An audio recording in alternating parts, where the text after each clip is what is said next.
Welcome to the Daily Vibecasting. Today, SpaceX triggers a macroeconomic earthquake with a $60 billion AI acquisition. The artificial intelligence hardware boom forces Apple to hike prices, and the White House goes to war with Anthropic over an unstoppable, unjailbreakable AI.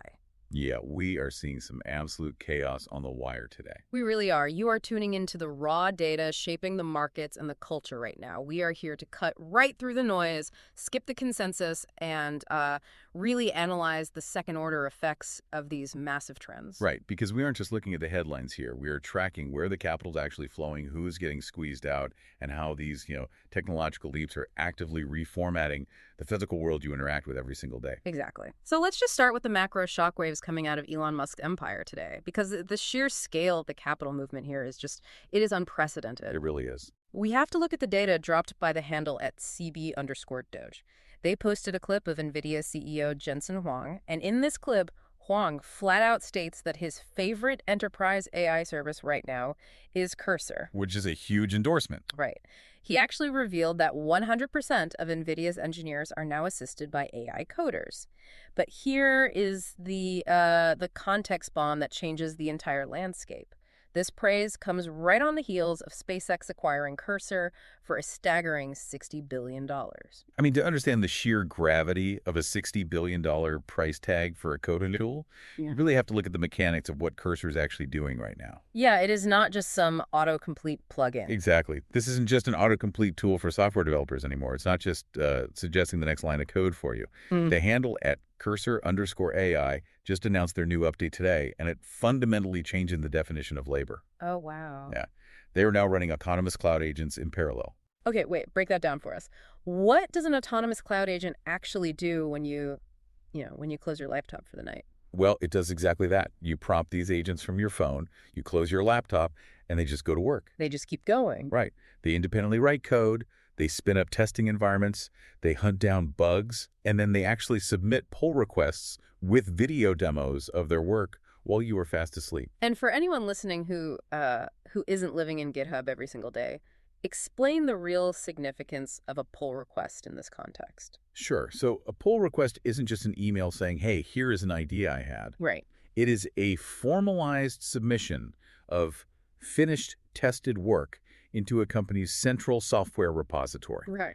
It is effectively what a senior human engineer does at the end of a very long sprint. So the AI is doing the entire life cycle. Entirely. So SpaceX didn't just buy a software company. They bought an infinite autonomous engineering army. And that autonomous army is fueling an absolute renaissance in private space expansion right now. Oh, absolutely. According to the @WSJ handle, Elise Stefanik just published an op-ed officially declaring Musk the world's first trillionaire following SpaceX's record IPO. First trillionaire.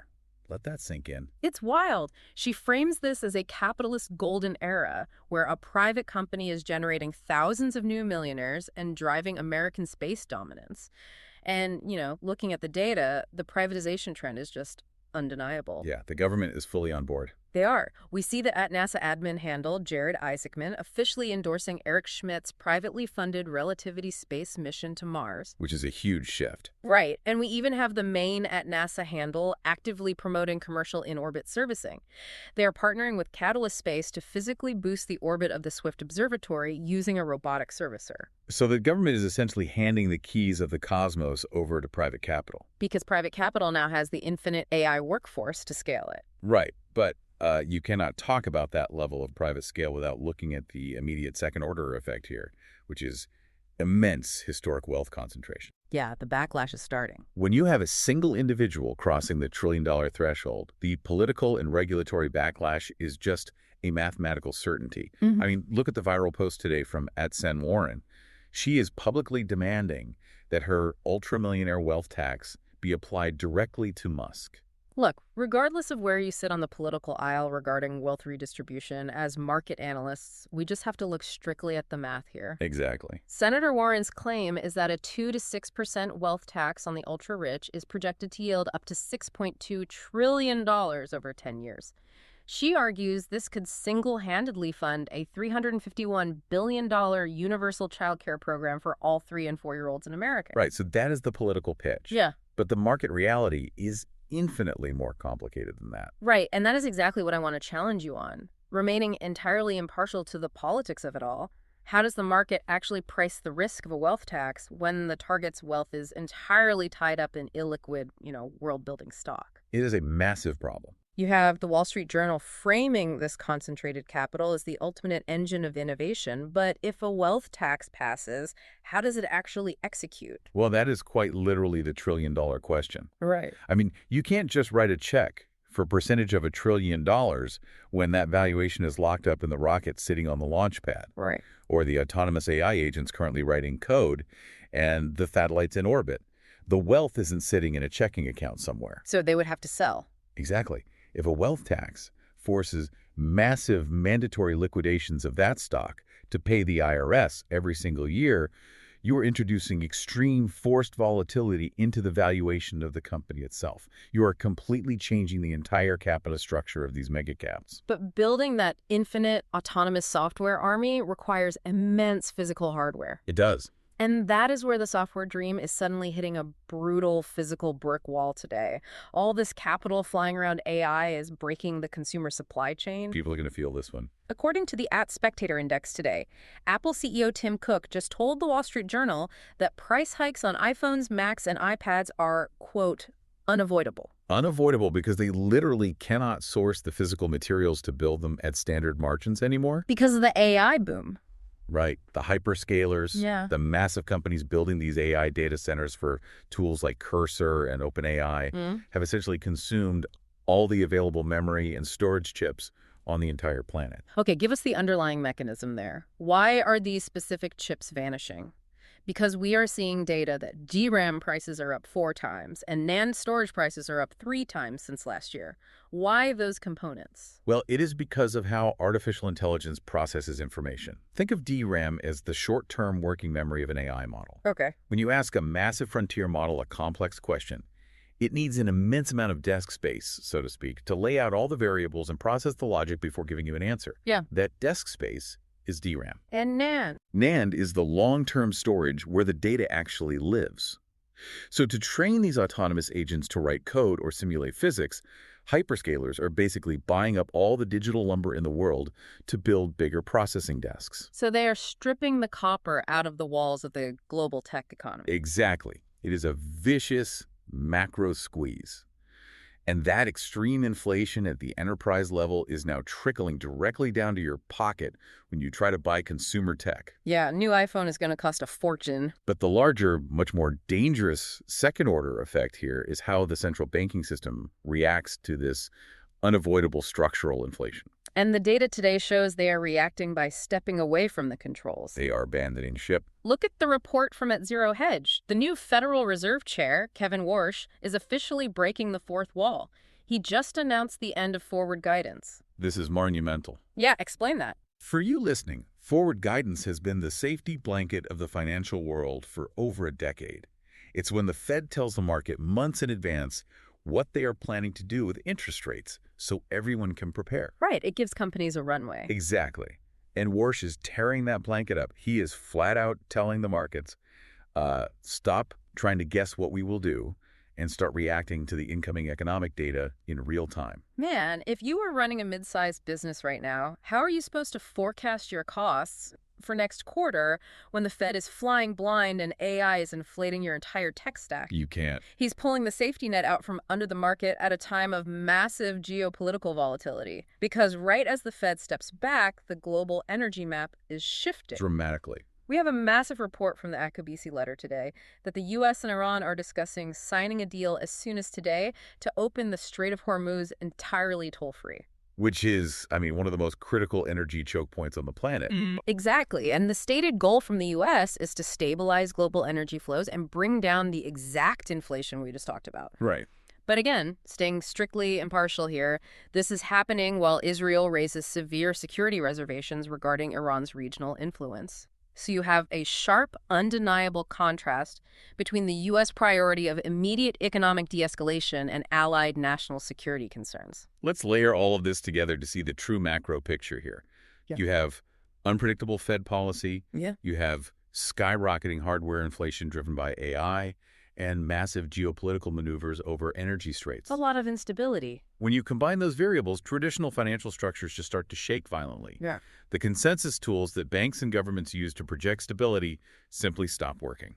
Which perfectly explains the desperation pivot we are seeing from the crypto sector today. Oh, yeah. The former Binance CEO at CZ_Binance posted today advising entire countries to tokenize their stock markets using real-world assets, or RWA. Right. He is urging governments to issue their own national stablecoins just to survive this level of currency and market volatility. It's an escape hatch.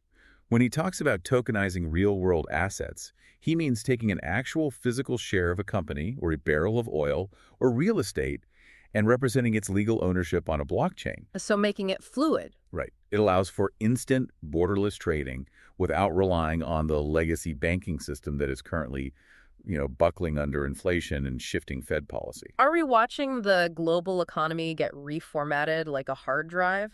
That's a good way to put it. Because AI is hoarding the physical resources, the Fed is removing the training wheels, and blockchain is stepping in as the new base protocol because the old operating system simply cannot handle the compute requirements of the new world. It's a perfect way to visualize it. But what is truly terrifying the regulators right now isn't just the economic cost of these AI models hoarding hardware. Right. It is what these models are suddenly capable of achieving with that hardware in the physical world. Exactly, because the hardware crunch is happening precisely because of what these models are doing in the lab. The handle at Odyssey ML just announced a $310 million Series B round, backed by Amazon, GV, and AMD. Heavy hitters. Very heavy. And they aren't building language models to write polite customer service emails. They are building world models to natively simulate physics and the real world in real time. I mean, they're essentially teaching the AI how gravity, mass, and time interact. And we are seeing that physical understanding applied today. Look at the drop from at OpenAI. They showcased GPT 5.4 pairing up with a company called Molecule.1 and their automated robotic lab. This is where it gets crazy. It is. This AI didn't just write a research paper. It successfully drove a complex medicinal chemistry project entirely autonomously. It executed 10,080 physical reactions to optimize a historically difficult process called the Chan-Lam coupling with a tempo additive. Okay, let's hit the brakes for a second and translate this. What does it actually mean that an AI optimized a Chan-Lam coupling? Wait, yeah, please explain that to us like we're 5. Because this sounds like totally impenetrable chemistry jargon. What did the AI actually do? So the Chan-Lam coupling is a notorious bottleneck in drug discovery. It's a highly complex molecular puzzle where human chemists have to painstakingly bind carbon to nitrogen to create new pharmaceutical compounds. Okay. It is tedious, it is highly error-prone, and it can take human researchers months of trial and error to get the yield right. And the AI did it in, what, hours? Yeah. The AI ran over 10,000 physical variations using a robotic lab, figured out that adding a specific tempo oxidant fixed the bottleneck, and dramatically improved the yield. That is just incredible. It is. You have artificial intelligence that can now simulate physical reality, invent, test, and validate new pharmaceutical drugs without a human ever intervening in the loop. Which brings us to the regulatory hammer. Obviously. Because the second-order effect of an AI acting as a master chemist is absolute national security panic. Total panic. The data from @Polymarket and the chaotic response from the handle at VMSFFX confirm this is playing out live right now. The White House is actively demanding that Anthropic make its new Fable 5 frontier model, quote, impossible to jailbreak over severe biological and chemical security fears. They want a guarantee. Right. The government is forcing Anthropic to keep the model completely offline until they can guarantee it is perfectly secure. But every single neural network security expert out there is screaming that perfect security simply cannot be done. Why not? Oh. Explain the underlying mechanism there. Like, why can't you just program the AI to never talk about bioweapons? Because a neural network is not a filing cabinet. You can't just open the drawer labeled dangerous pathogens, pull out the files, and shred them. Right. A frontier model is a massive, incredibly complex web of statistical relationships.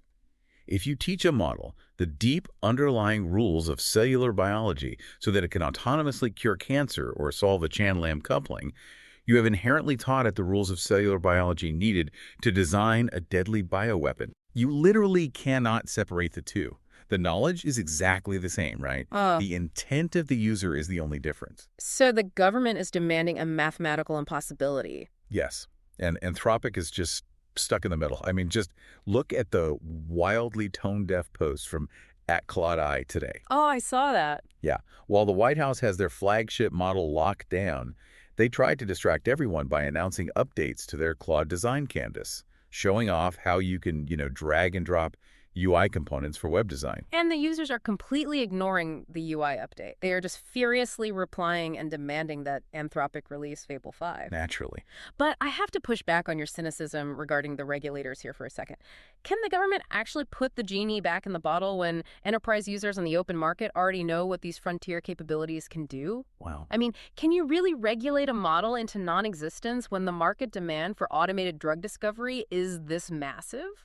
You can't put the genie back, but you can certainly break the bottle trying. Fair point. When regulation demands impossible perfection from frontier models, the only entities that win are the incumbent tech monopolies who can afford armies of compliance lawyers and endless lobbying. The big guys. Always.